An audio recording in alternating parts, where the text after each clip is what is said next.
of all, I'm about an hour away from the birthplace of my mother. So in many ways, like number one, I love Hans Peter. He's a great person.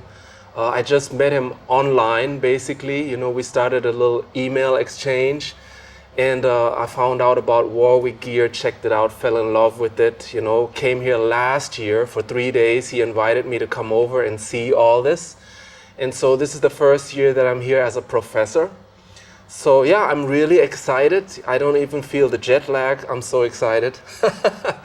And my mother, she was born in Neustadt an der Orla. So, I spreche Deutsch as well. And so this morning when I woke up at 5 o'clock, super early, I opened the window and I smelled that good air and I just really felt like the home vibe. So in more ways than one, I feel at home. I've always been interested in education. I'm one of those lifelong learner people who believe that it's never over and there's always more to discover. And so I'm actually excited to sort of bring my little philosophy to the students here. And I've tried to always learn from everyone that I've worked with over the years and then compare all the different types of knowledge and then come up with my own twist on things. So I hope that people will enjoy what I have to say, and that's pretty much where I stand right now.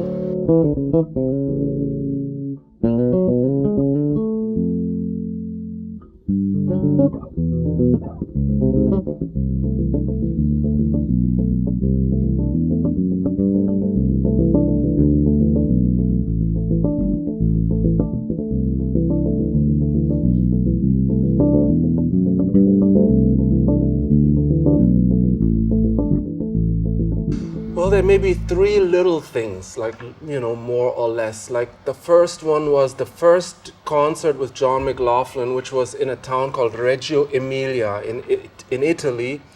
And at the time, I was extremely nervous because the music was definitely on a level that I have not been able to play yet.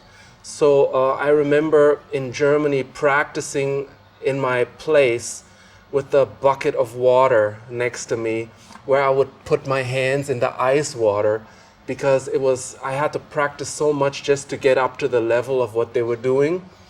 And still, the night of the first concert, I was literally like almost ready to, I don't want to say it, but to crap in my pants, excuse my language. So I was in front of all these people, and the difference between the rehearsal and the live gig was a shocker to me, because in the rehearsal we went over the forms and I could kind of understand what was going on, where we were at the form. But during the gig, when they really started to open up, Trilo Gurtu and John McLaughlin, I felt so lost at times because they were all relying on the bass line and the form, but they were going off on a tangents, and I felt super alone. And lost it a few times, had to kind of look at Trilog, where's the one, that type of thing. So I felt really horrible about my first gig. But then when it was over, the people went crazy and they loved it, and everyone was like, yeah, you did a great job and all that. And so that was my first lesson, is sometimes you feel that you're doing a horrible job and that you suck in life, and it may not be the case. So if you do your very best and you still come short of your own expectations, you may still be doing a good job in the context of what you're called here to do. So that was the first one. The second one is Garage Mahal was really, in some ways, the best and the worst of times. So the worst in terms of the touring conditions were really harsh at times. We would do all kinds of trips in ski resorts in the middle of the winter, getting snowed in, everything you can imagine that happens on a tour happened to us. We slept on the stage after the gig because we didn't have money. We were a real hardcore band for the love of it, 10 years we were on the road. But also, one thing I always remember is it was the only time that I experienced playing very progressive music, like complex harmonic information and odd meters for a full house of people that were just dancing their asses off. So we were doing things like we had one song called Ishmael and Isaac, which was written by the keyboard player, and it would go between 13 and 11 and all kinds of weird meters, and the people didn't care. They were the American hippies that came out to party with us, and they would just do their own thing and just like, and I was like, this is it. This is the best audience ever. It's not the sit-down crowd. They came, you know, they were literally part of the energy in the room. And so ever since then, I had developed a incredible respect for the American hippie audience of the jam band scene that has a potential, you know, to listen to really complex music and dig it.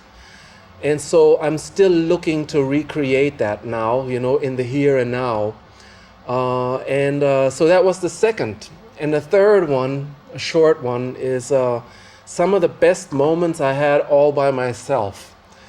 Discovering new harmonic or melodic or rhythmic information while I'm shedding and getting a breakthrough and really feeling like alive and invigorated by the music without anybody else being involved, which sort of made me understand that the music is coming from inside of you and that you're already complete. Like you are the band, you are the audience in a nutshell. And if you can believe in that, you don't necessarily have to have a great gig at the moment. You don't necessarily have to have the ideal life.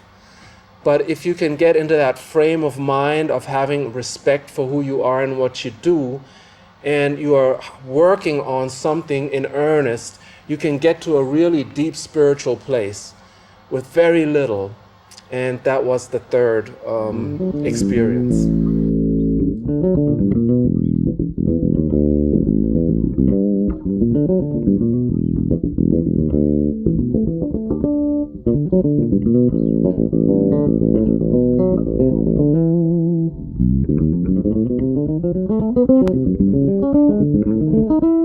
Yeah, in many ways, like number one, the weight and the portability of the LWA 1000. The power in that little thing, the 1000 watts, and being able to put it in a backpack. It actually comes with a backpack. It looks like this tiny little thing, you know, with two straps. I roll in at the gig, and I have two separate channels, so I could have one channel dialed in for fretless sound, the other one for, you know, this one, for instance. And then the other thing about it is the warmth of the tone comparative to tube amplifiers.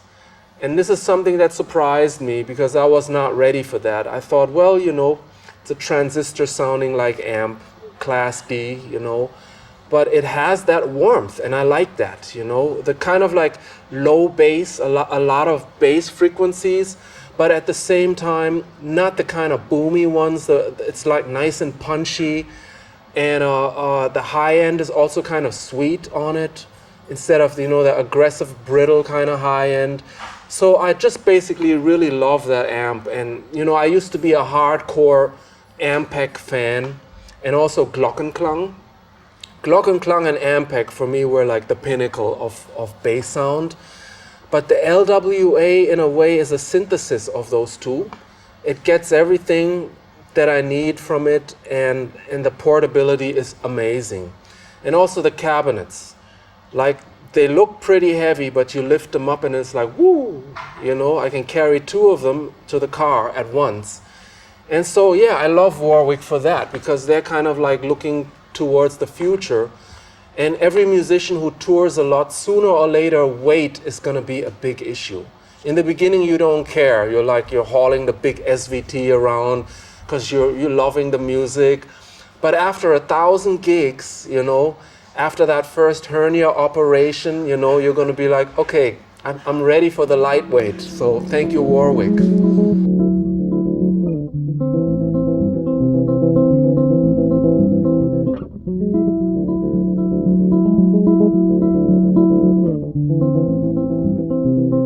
What happened in the last 10 years to the music industry, I thought like some of that was horrible, absolutely horrible.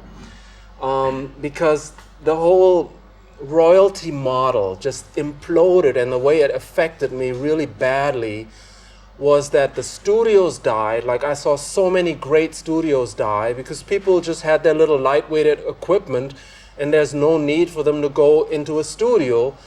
And so that's one thing, you know. In a way, the royalties, that was the money that would also pay the studios. You know, when you produce a record, in a way, at the end of the day, the royalties make it all happen. They pay for the studio, they pay for the musician, the record company, everybody hinges on that. So it was like the carpet was just pulled out of the, you know, under the feet of the industry. And it affected me really bad. Like, I went through some really hard times financially because of that. And also, the digital promise didn't really pan out. You know, the digital promise is always like, wow, you know, now you guys can do your own thing, you can produce your own music, you can be your own record company, you can be your own this. It sounds great on a commercial aspect, but in truth, it also means now you have to do the work of an engineer. Now you have to do the work of your own publicizing company. You have to be your own agent, you have to be your own everything, and at the end of the day it's like, hey, I haven't even started practicing my instrument yet, what about that, you know? So it presented me with a lot of problems, you know, going forward. And so, I mean, I cried over this, I'm gonna be totally honest, you know. It was really, and I have kids and everything, it was some scary stuff. And also, at the end of the day, if you look at what's happening right now, is you have companies like Pandora and Spotify, and also Apple. They're coming into the market and they're harnessing everyone's material and they are selling it back to the consumer as a package for, I don't know what, $9.99 a month or something like that. You can get everything. And the royalty rates are abysmal. Like, the royalty rates, go look them up. You cannot survive off of the royalty rates from Spotify. It's criminal.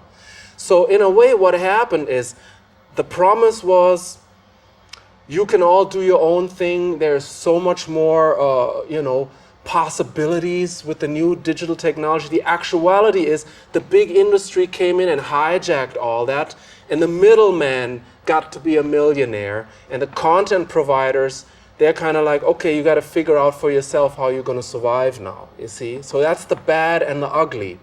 The good is, I had kids, I have kids, so I could either sit in my room and cry, or I could reinvent myself.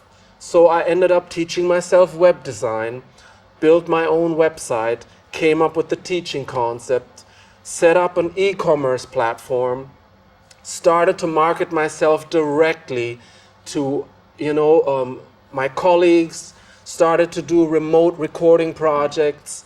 So I'm basically a much more capable person today, all round speaking, than I was before when I had it easy. Also, when I was younger, I had the benefit of being young and, oh, here's, you know, check out Kai Eckhardt, you know, this young prodigy with John McLaughlin. And so everyone is like, wow, he's the greatest thing since sliced bread. Now I've been around, people have seen me. Next generation of prodigies are coming up. Oh, check out this guy now. So the spotlight is moving to other people. And so I'm like, wow, you know, I'm still here. I haven't died yet. I'm still progressing. But it's a lot harder to stay in the limelight, you see? So as a result, you know, I had to confront my ego. And I came out actually as a better person as a result of it. So that's the good part. It made it really hard. But as a result of that, I feel a lot less dependent on industry, or, you know, I can literally, like, you know, pull myself at my own bootstraps and create income if I don't have enough. So yeah, that's the full circle right there.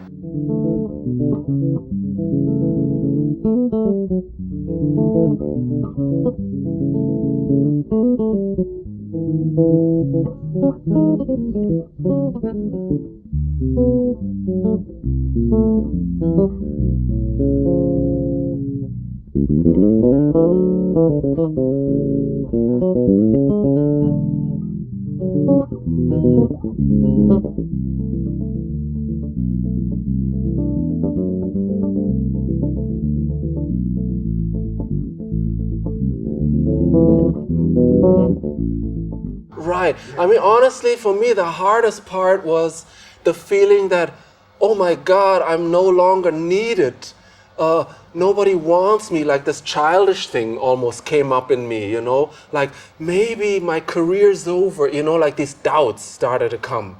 And then I was like, no, now I'm just joining everyone else. Like any company, you know, knows that they can't just be sitting around waiting for someone to discover them, you know. And I know Warwick will know about that. They have to actively engage with the market, you know, and place themselves and make people understand that they're there and what they have to offer.